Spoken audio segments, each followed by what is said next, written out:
Hi, it's Rob Levy here with the Rob Levy team in Portland, Oregon. I wanted to talk to you today about our changing market and what to expect. This is Rob Levy with the Rob Levy Real Estate team, sharing my years of experience with you.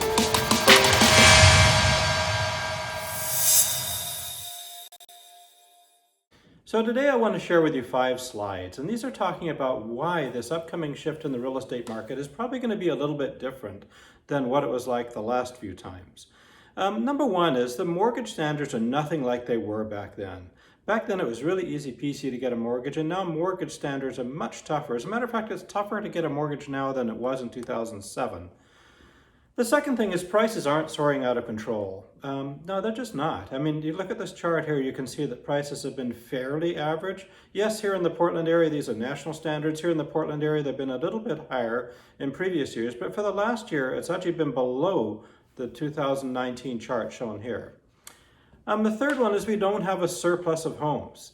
Before we had a massive amount of homes, as this chart shows, on the market, and right now we've got very few. As a matter of fact, the national standard here showing of 3 months, we're actually below 2 months, about 1.9 months in the metropolitan Portland area.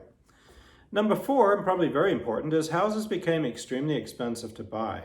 And while prices are up in the Portland area since the recession, the reality is that the cost of borrowing money is much lower.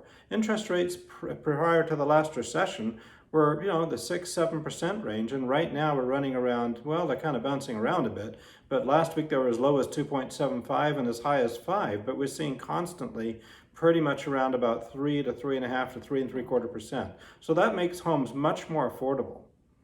Number 5 is that people are equity rich. Last time it seemed like people used houses as ATM machines. And in America right now, more than 50% of all homeowners actually have more than 50% equity in their homes, 52 to be exact. So it's not like people are going to get into huge trouble with their homes and are going to go into foreclosure, which will cause massive crashes of prices and so on and so forth. So for those reasons, it seems, at least in the Portland area and probably nationally, we should be able to weather this storm quite well. If you've got any questions on this, give us a call. We've been at this for 31 years and have a lot of experience, and happy to share what it's like going through some of these recessions before and how it affects house prices and really how we feel it's different today. I've got lots of resources where I can back up these facts, and I'd be happy to send them to you. Again, give us a call if you have any questions, www.roblevy.com or 503-906-1444.